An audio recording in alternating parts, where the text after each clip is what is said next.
बुजुर्ग की कदर नहीं करता है, उनको प्यार से नहीं बोलता है, उनकी सहायता नहीं करता है, उनकी सेवा नहीं करता है और बंदगी करता है उनकी, और उनसे वो आशीर्वाद प्राप्त करता है, तो उसका तो जीवन सफल हो गया। कोई भक्ति करने की जरूरत नहीं उसको, कोई मंदिर मस्जिद गुरुद्वारे में जाने की जरूरत नहीं है। आप सभी को प्यार भरी राधा स्वामी जी। देखिए, जो आज का सत्संग का विषय है उसमें महाराज जी ने बताया कि जो इंसान गुरु की शरण लेता है उस व्यक्ति का जीवन निराला बन जाता है। जिंदगी तो सबकी कटती है, किसी की हंसकर, किसी की रोकर, तो किसी की हरी की होकर। जो इंसान भगवान का हो जाता है उस व्यक्ति का जीवन अलग ही बन जाता है, उस व्यक्ति के जीवन में सुख आ जाते हैं। और साथ ही महाराज जी ने बताया कि गुरु के बताए गए रास्ते हमारे जीवन में एक नई दिशा लेकर आते हैं, हमारे भटके हुए जीवन को एक अच्छी दिशा लेकर अपने जीवन को एक सरल और सार्थक बना देते हैं। और साथ ही महाराज जी ने बताया कि गुरु जो जो बताता है, जो जो कहता है, हमें वह हमेशा करना चाहिए, उनकी बातों को मानना चाहिए और अपने जीवन को पवित्र बनाना चाहिए। अगर हम उनकी बातों को नहीं मानते तो हमारा जीवन नरक बन जाएगा और हम जीवन में आगे नहीं बढ़ पाएंगे। तो चलिए आपका कीमती समय लेते सत्संग को शुरू करते हैं। कृपया प्यार भरे सत्संग को पूरा सुनकर पुण्य भागीदार अवश्य बनिए। राधा। परंतु जब इसको सतगुरु मिल जाता है, नाम की दीक्षा मिल जाती है, तो ये करनी करके अपने निज देश जाने का इसका इंतज़ाम हो जाता है। वो किससे होगा? सतगुरु से होगा। सतगुरु से जब नाता जुड़ जाता है तो दूसरी बात है कि उनसे प्रेम करने का। उनसे जब प्रेम करेगा तो जो उनके जिससे प्रेम, कोई लड़का अपने माँ बाप से प्यार करता है, वो अपनी संपत्ति सब कुछ उसको दे देता है, उसको कुछ कमाने की जरूरत नहीं होती ना, क्योंकि वो उससे प्यार करता है। तो उनका इतबार है, विश्वास है, उसको ये है कि उसको तेरी दी हुई संपत्ति को ये कम नहीं करेगा। वैसे तो इस बात को दूसरी तरफ अगर लें, संसारी तरफ से किसी को कुछ देने की जरूरत नहीं है। जीव अपने अपने कर्म का भागी है, क्योंकि शास्त्र हमारे कहते हैं पूत सपूत धन क्यों संचीर, पूत कपूत धन क्यों संची। पूत सपूत है तो धन इकट्ठा करके देने की जरूरत नहीं है, क्योंकि वो अपना आप कमा के खा लेगा, वो और ज़्यादा काम कर लेगा। लेकिन पूत कपूत है तो भी धन का संचय ना करो। पूत अगर कपूत है तो वो उसमें शराब में, झगड़े मुकदमों में या कोई और बुराई में फंस के उसको बर्बाद ही करेगा। देखे हमने ऐसे ऐसे कि जिनको बहुत कुछ मिला लेकिन उन्होंने बर्बाद करते हुए देर नहीं लगाई, क्योंकि उन्होंने कमाया नहीं। जो चीज़ आसानी से किसी को मिल जाती है वो आसानी से खो भी देता है। इसलिए मेहनत हक हलाल की कमाई करो। और सबसे मुख्य करके चीज़ है कि इंसान के 5 कोष लगे हुए हैं। 5 कोष में पहला कोष है अन्नमय कोष। अन्न में बहुत कुछ होता है, सारे गुण उसमें है। शुद्ध अन्न खाते हो तो तुम्हारा शुद्ध मन होगा। अब शुद्ध अन्न की बात क्या है कि हक हलाल की कमाई। आदमी ईमानदारी से, सच्चाई से जो कमा के खाता है उसमें बहुत गुण है, चाहे वो रूखा सूखा भी खाता है। अगर कहानी तो बहुत है, नानक साहब के टाइम की बात है कि नानक साहब कहीं जा रहे थे तो एक सेठ ने वो लगा रखा था भंडार, और उस जब भंडारा लगाया हुआ था तो बहुत से उसमें साधु महात्मा गृहस्थी भूखे जीम के जा रहे थे। जब एक नानक साहब गए तो उनको भी उन्होंने संदेशा भिजवाया कि जी भंडारा है, हमारे यहाँ आओ। तो कहने लगे भाई मैं तो खाना खा लिया। वो एक लालू बढ़ई था, उसके घर जाके उन्होंने खाना खाया। बोले इसके घर क्या खाना खाया होगा आपने?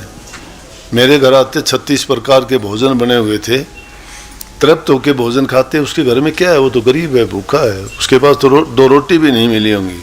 नानक साहब हंसे, कहने लगे मुझे जो उसके खाने में आनंद आया, तेरे 36 प्रकार के भोजन में वो आनंद नहीं था। बोले ऐसी क्या बात है? लोग वहाँ इकट्ठे थे, उन्होंने उसका जो भोजन था वो लेके और उन्होंने हाथ मुट्ठी में यूँ जब दबाया तो वो कहते उसे रक्त निकला कि तेरा लूट खसूट बेईमानी और ठगी का है, ये झूठ कपट का तेरी कमाई की हुई है, देख इसमें रक्त है। जो इंसान इसको खाएगा उस पर क्या असर होगा? और जिस गरीब ने अपनी मेहनत से ये कमाया है उसका उसने जब लालो बढ़ई का वो दूसरे हाथ में उस खाने को निचोड़ के दिखाया तो उसमें दूध की बूंदें निकली। बोला कि ये देखो ये मेहनत से कमाया हुआ है, सच्चाई का, ईमानदारी का है। जो इंसान इसको खा लेगा उसके विचार भी शुद्ध हो जाएंगे, उसका जीवन भी पवित्र हो जाएगा, उसके जन्म जन्मांतर के पाप कर्म कट जाएंगे। तो सबसे पहली चीज़ है कि इंसान शुद्ध अन्न खाए। जो इंसान शुद्ध अन्न खाता है उसका मन भी शुद्ध होगा। मन शुद्ध होगा, मन में विचार पैदा होते हैं, जैसा अन्न खाते हो वैसे विचार हो जाएंगे। कभी कभी तुम एक चीज़ खाते हो, खाते ही क्या होगा कि किसी से झगड़ा होगा, मन खराब हो जाएगा या उल्टी पड़ने को हो जाएगी, खाने के बाद में पछताओगे। लेकिन एक ऐसा अन्न होता है कि खाने के बाद में आपको बड़े मन को शांति मिलेगी, बहुत एकदम, जो अगर कोई गड़बड़ भी होगी वो भी दूर हो जाएगी, ख्यालात भी अच्छे हो जाएंगे। जिस ख्यालात को लेके जो भोजन बनाया जाता है, तैयार किया जाता है, एक का काम नहीं है कि आदमी जहाँ से वो बनना शुरू होता है। कहते हैं कि एक बार एक महात्मा था, उसके सत्संग में गए हुए थे, तो सत्संग में गए थे, एक औरत ने उसके लिए भोजन लेके गई, तो उस भोजन अन्न को उसने खाया, खाते ही उसके विचार महात्मा के खराब हो गए, क्योंकि वो अन्न शुद्ध नहीं था। सत्संग में गई एक औरत थी, उसका गले से सोने का हार था, वो टूट के गिर गया। सत्संग की छुट्टी हुई, सत्संग की छुट्टी होने के बाद में सब चले गए। महात्मा ने देख लिया कि किसी का है, महात्माओं को क्या लेना देना था, लेकिन उसने देख लिया। औरत आई ढूंढने के लिए, बोला जी मेरा हार खो गया, कहाँ खो गया। महात्मा ने क्या किया कि उसको वहीं पे वहाँ से उठा के छिपा लिया। बोले भाई यहाँ तो है नहीं, यहाँ तो होता तो कहाँ जाता, मुझे कुछ लेना देना नहीं, कोई ले गया होगा। अब ये नहीं कि उसने महात्मा ने वो किया, चोर बना दिया उसको। चोर क्यों बना दिया? महात्मा ने जिसके घर का अन्न खाया था वो अन्न शुद्ध नहीं था। वो किसी के घर से भोजन जो बन के आया था, उसने जो भोजन बनाया था वो सूद लेता था, ब्याज लिया करता था। और एक आदमी से जिससे ब्याज लिया, उसने उसको बहुत दुखी करके उसका बहुत ज़्यादा उससे ब्याज लेता था। तो दुखी मन से उसने उसको जो अन्न दिया था उसका उसने रोटियां बनाई थी और वो महात्मा के लिए लेके गई प्रसाद के रूप में। महात्मा ने वो खाते ही उसके विचार खराब हो गए। महात्मा उसको लेके चल दिया कि अब यहाँ क्या करना, आराम से ठाठ से कहीं जाके रहना, तेरे पास हार है, इसके काफ़ी पैसे होंगे। बस लेके चला, थोड़ी देर आगे गया, उसको दस्त लग गई। दस्त लग गए, 2-3 दस्त लगे, पेट सफ़ा हो गया, जो खाया हुआ अन्न था बाहर हो गया। उस दिमाग में आई महात्मा के, क्यों बहुत गलत काम किया तूने। तो उसकी तो कितनी श्रद्धा विश्वास थी, लोग तुझे महात्मा कहते थे, तूने उसका विश्वास भी तोड़ दिया। चलो उसने मान ली तेरी बात कि भाई मुझे कुछ नहीं पता, और फिर भी गलत हो गया, क्योंकि वो जो खाया था वो गलत विचार का खाना था। उस निकल गया बाहर, वो हार लेके वापस उसके घर गया, जाके कहने लगे बहन जी माफ़ करना, मेरे विचार खराब हो गए थे।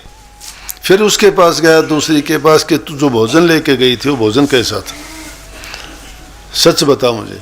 कहने लगी महात्मा जी वो तो भोजन किसी के यहाँ से अन्न आया था। बोले वो अन्न कौन ले आया था, क्यों ले आया था, कैसा था? बोले मेरा पति ब्याज लेता है, वो किसी से जो लेना था उसके पास देने के लिए कुछ नहीं था, उस ब्याज के बदले अनाज दिया था।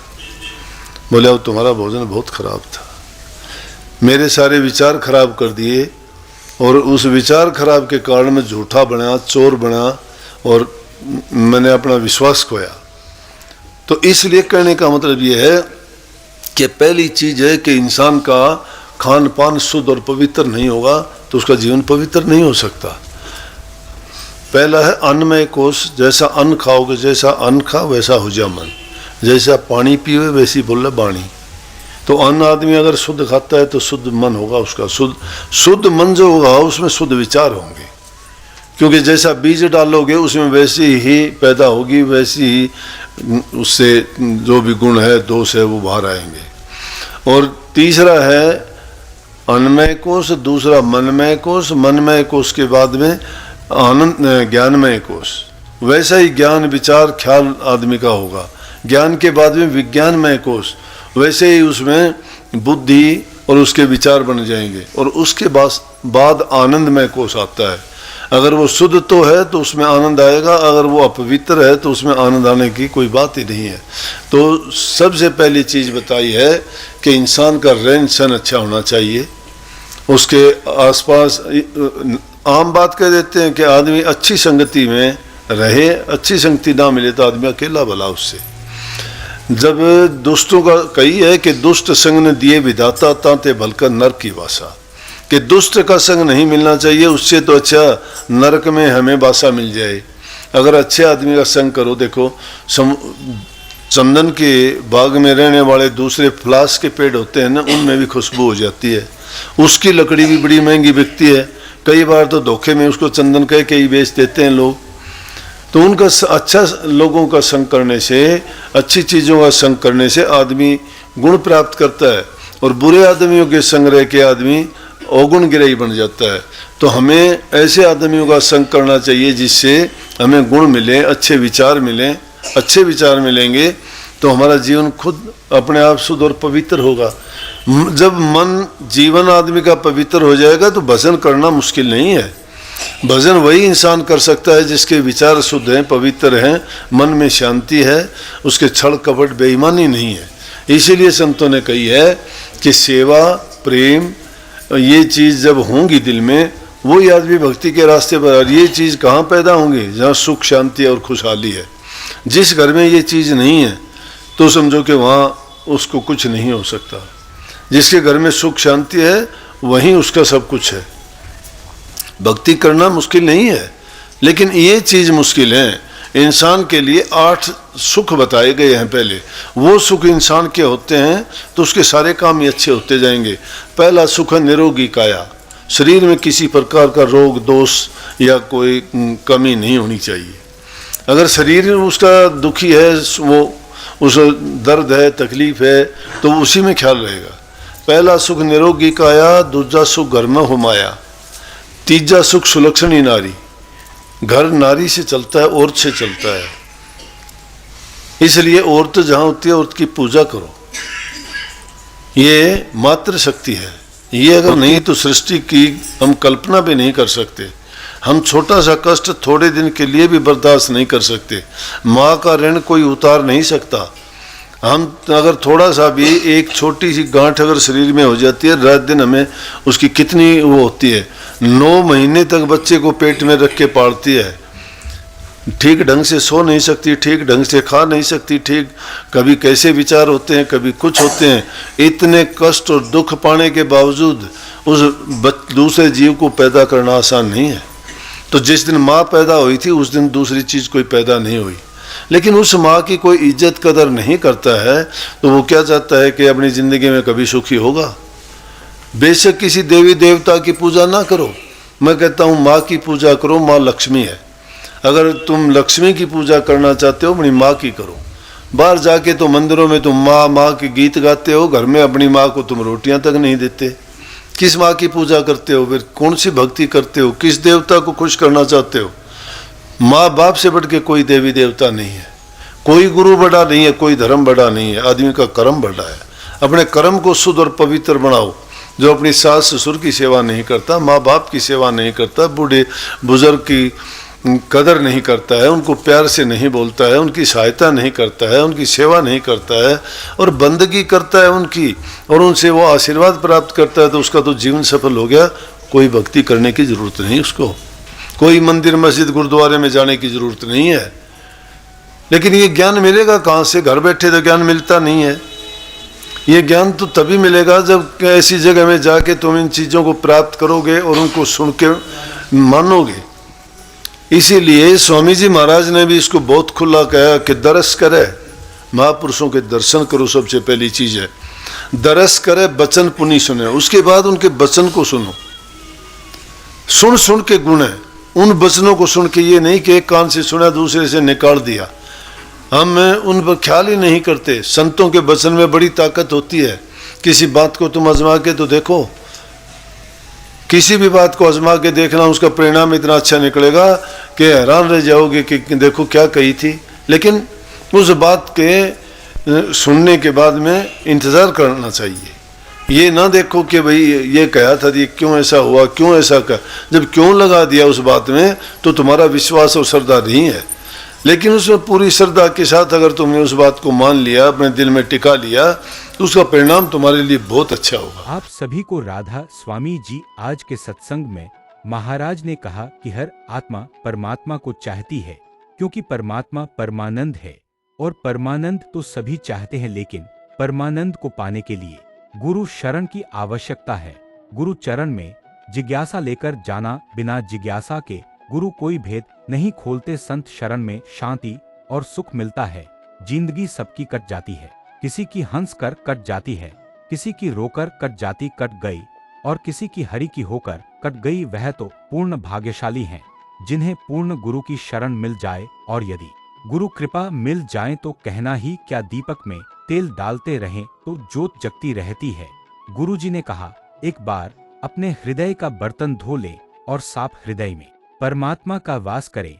यदि कर्म शुभ होंगे तो आप भगवान की मस्ती को पाने के काबिल बन जाओगे। दुनिया के पदार्थों से सुख तो मिलता है, लेकिन दुख भी मिलता है।